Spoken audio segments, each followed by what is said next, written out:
Freunde der Nacht, herzlich willkommen zu einer neuen Ausgabe meines kleinen, aber umso feineren Magazins Fotomove. Ich habe hier die Rollladen schon runtergelassen, weil draußen die Sonne scheint.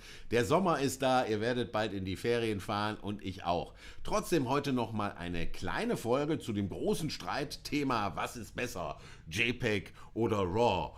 Und warum mache ich mit meinem Kreativkanal hier dieses Fass auf? Weil ich euch am Ende verraten werde, warum eine dieser beiden Vorgehensweisen deutlich besser ist für euren kreativen Prozess.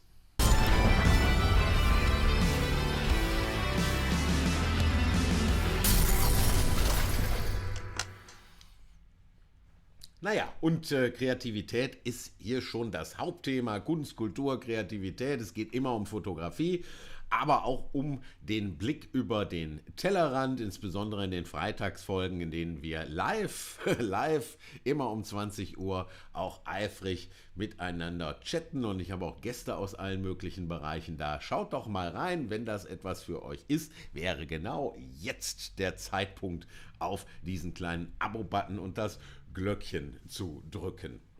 Aber kommen wir zu dem großen Streitthema. Ist ja so ein bisschen wie Windows versus Macintosh oder iPhone versus Android. So, da geht es in den Foren immer hoch her. Und wahrscheinlich sind da auch schon alle großen Argumente ausgetauscht. JPEG auf der einen Seite, ein Format, das sehr klein und sehr handlich ist, wenn es aus der Kamera kommt, aber an dem man eben nicht mehr so viel nachbearbeiten kann. Und auf der anderen Seite RAW, wie es schon heißt, sehr raues Format, eine Art digitales Negativ, das große Bearbeitungsmöglichkeiten zulässt. So, und grundsätzlich tut doch, was ihr wollt. So, ich bin da nicht dogmatisch. Die RAW-Fotografen basteln halt nachher noch an ihren Bildern herum und die JPEG-Fotografen sparen sich diesen Prozess und nehmen das, was die Kamera liefert. Insbesondere, da ja viele der modernen Kameras auch Motiv- und Kreativprogramme liefern, sodass man im Ergebnis direkt irgendwie poppige Farben hat oder schwarz-weiß mit Körnung oder weiß der liebe Kuckuck was. Aber trotzdem möchte ich da noch mal etwas zu beitragen. Und zwar in Zusammenhang mit meinem Kanal, nämlich in Zusammenhang mit der Kreativität. Bei der eigentlichen Aufnahme ist es nämlich so, dass, und wer ganz alte Folgen von mir gesehen hat, weiß das ja auch in der Argumentation zu finden, warum Spiegelreflexkameras nicht unbedingt aussterben müssen. Im eigentlichen Prozess ist es ja so, dass wir uns aufs Bild konzentrieren sollten, dass wir uns auf das, was uns umgibt, konzentrieren müssen, dass wir überlegen müssen, was wir denn vermitteln wollen, wie das Bild gestaltet ist. Also das sind ja die Dinge, die eigentlich im Vordergrund stehen sollten. Und jetzt sagt man, naja, was sollte mich daran hindern? Was mich daran hindert kann und ist so, wenn ich es nämlich selber tue, geht es mir so, ist die Tatsache, dass man immer ein besonderes Auge auf Belichtung und Farben haben muss, wenn sie einem halt vorher schon vorgegeben werden. Das bedeutet, man muss immer einen Denkprozess mehr einlegen, so schön vielleicht die Kreativprogramme auch sind.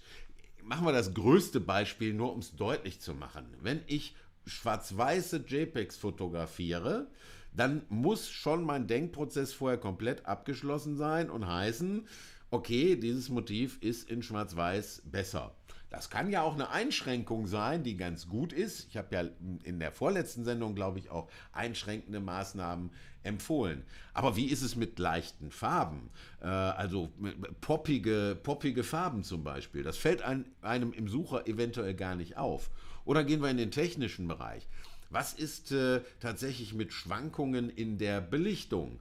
Man muss immer ein Auge auch darauf haben, dass die Belichtung noch stimmt und im Notfall eben auch bei kleineren Belichtungsschwankungen nachkonzentrieren. Sprich, wenn man mit JPEG richtig fotografiert, und was ist jetzt damit gemeint, wenn man mit JPEG richtig fotografiert, das bedeutet tatsächlich kreativ und gestaltend fotografieren will, muss man schlicht die Laborarbeit schon vor Ort leisten. wenn man nur Urlaubsfotos knipst, wenn es nicht so drauf ankommt, nochmal, kein Problem, wunderbar, nutze ich dann selber auch schon mal. Bin ja auch nicht päpstlicher als der Papst. Aber ich rede jetzt von Fotoreihen, von gestalteten Reihen, von Reihen, die nachvollziehbar und nachbearbeitbar sein muss. Dann muss eben beim JPEG schon vor Ort alles stimmen. Und das tut's mit der modernen Technik, vielleicht zu 60 oder 70%, vielleicht aber auch nur mal zu 50%. Das heißt, Obacht, denn ich werde nachher nicht mehr viel ändern können.